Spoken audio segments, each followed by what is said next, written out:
Hello, Scorpio, Sun, Moon, and Rising, and welcome to February.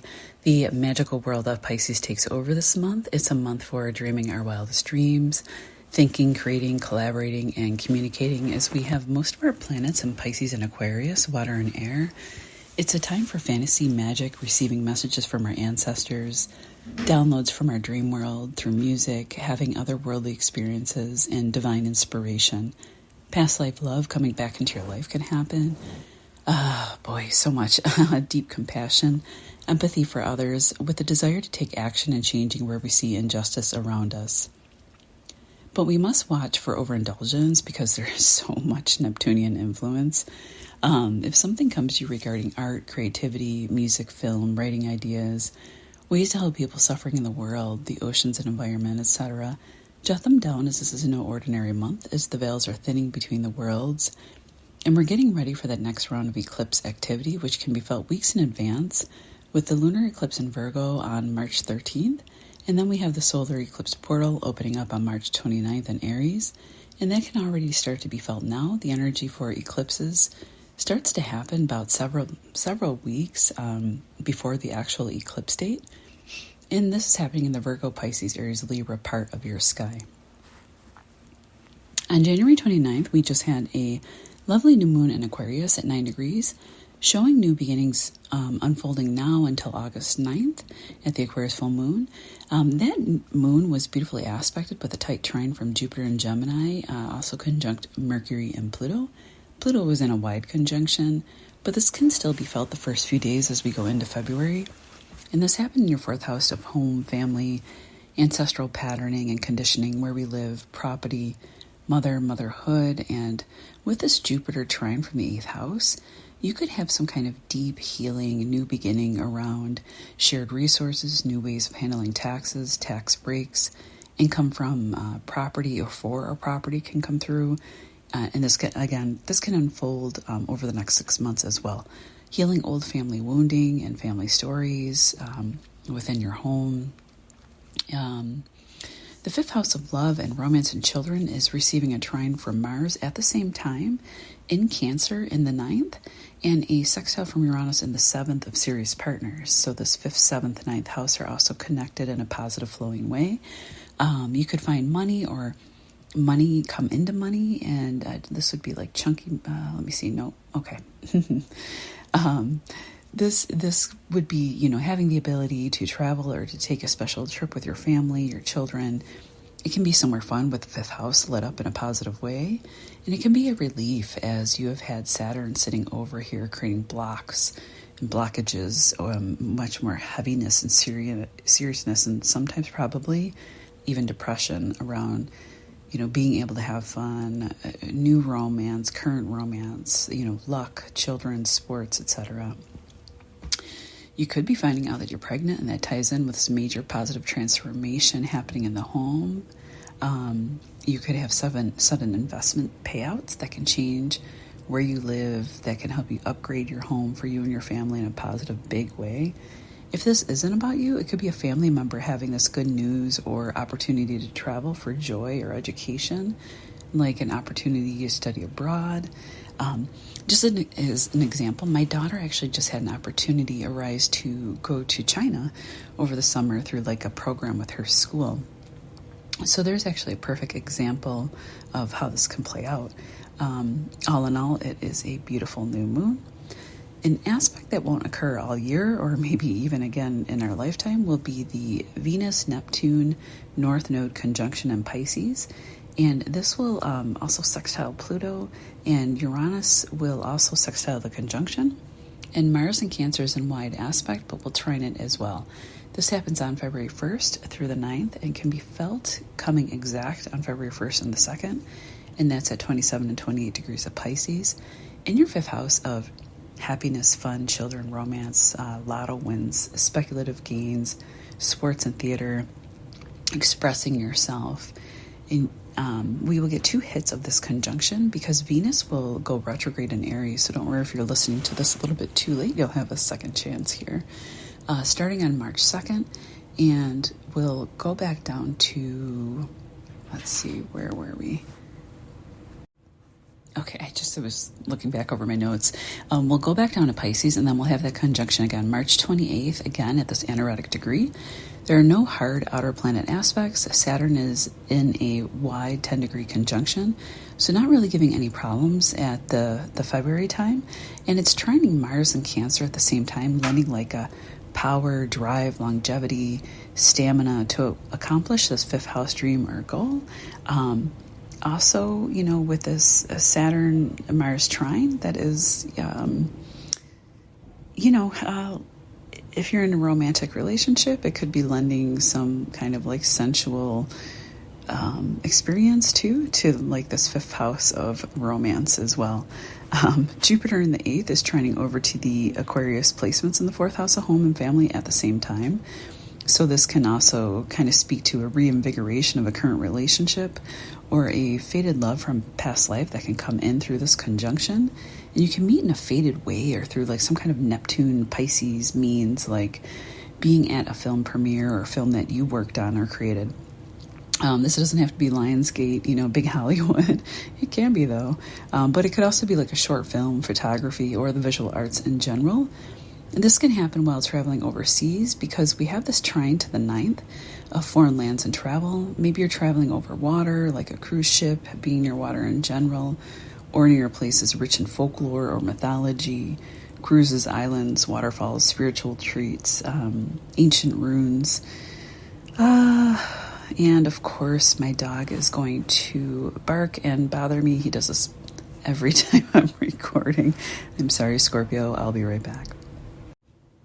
Okay, if you're not into love right now, it could be a lucrative, surprising career that can show up. Something created or creative or tied to women or children, maybe a publishing agent because the 7th house is tied in here too.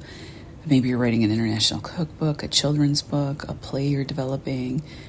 You're maybe a creative business that you'll use visual means to promote, like YouTube or Instagram, etc.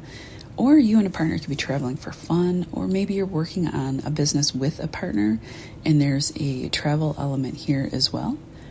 On February 4th, Jupiter in Gemini goes direct, where you can start to see progress over the next several months around your 8th house areas of loans, taxes, shared money we don't earn, inheritance, investments.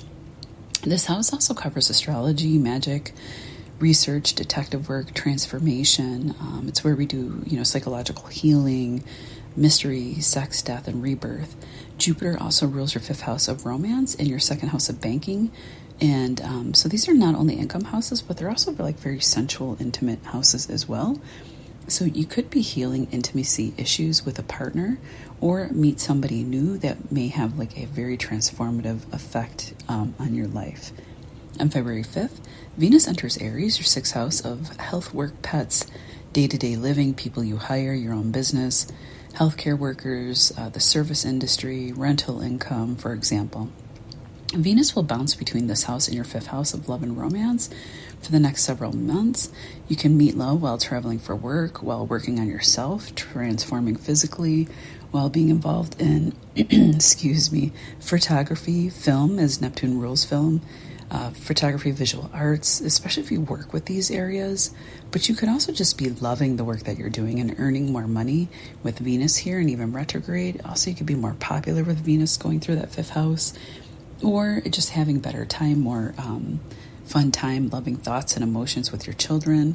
Just remember, Venus goes retrograde on March 1st, so don't make any final decisions in romance or work yet, as Venus is not full power until May. Venus also rules your 7th house of serious other, partner in love or business, as well as your 12th house of rest, seclusion, debts, past lives, foreign lands, to name a few. So these areas can be highlighted as well at this time and over the next few months. On February 12th, the full moon in Leo at 24 degrees will happen in your 10th house of career, father figures, government positions, legacy, political figures, fame, and titles.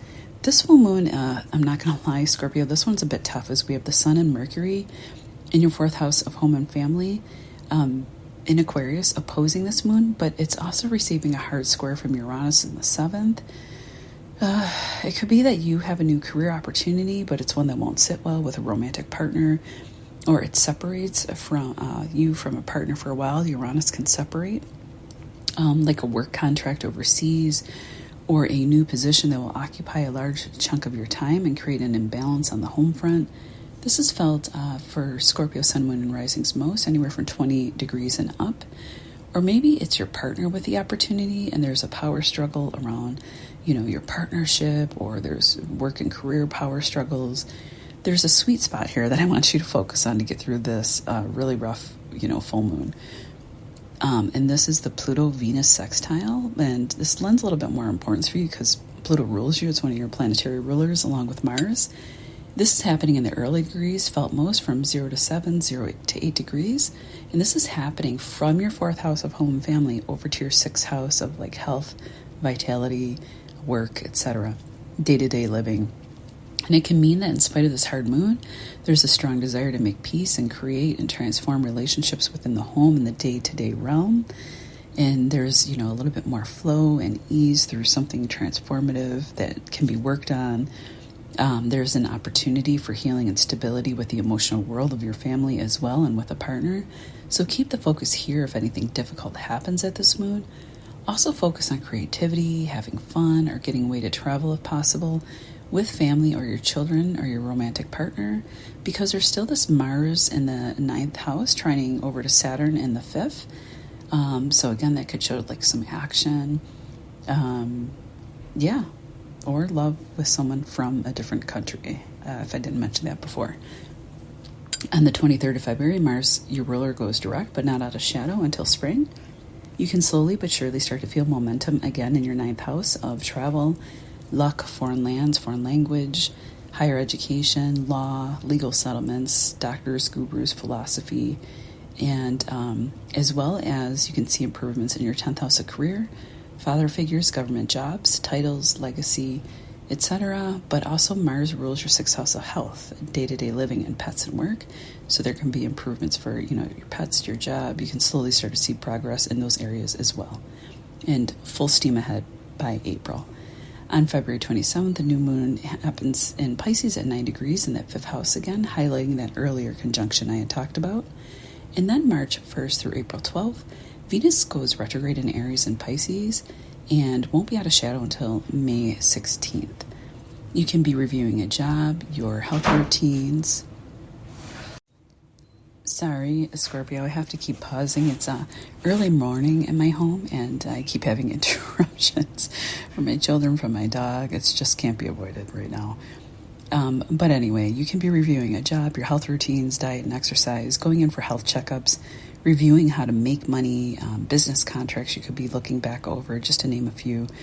You'll be focused more deeply on a romantic partner, your children, or creative projects if you have any, and could be dusting some old projects off or reworking them at this time.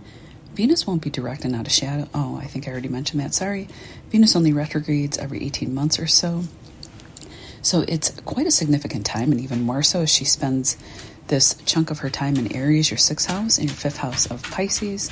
And here comes my doc with Pisces. Hi, Hagrid. Pisces with the North Node, Saturn, and Neptune here, which is quite extraordinary. So I think even Venus retrograde is not harmful. Sorry, my dog hasn't been feeling well, and I can't shoo him away right now, Scorpio. So sorry about that. That's him making a big sigh. It will have you focusing more deeply on the 6th and 5th house areas. But also Venus rules your 7th house of serious love partners, business partners and contracts, and your 12th Libra house of foreign shores, money, rest, seclusion, past lives, and subconscious patterning. So the focus could be in these areas as well. Take care, Scorpio, and we'll see you in March.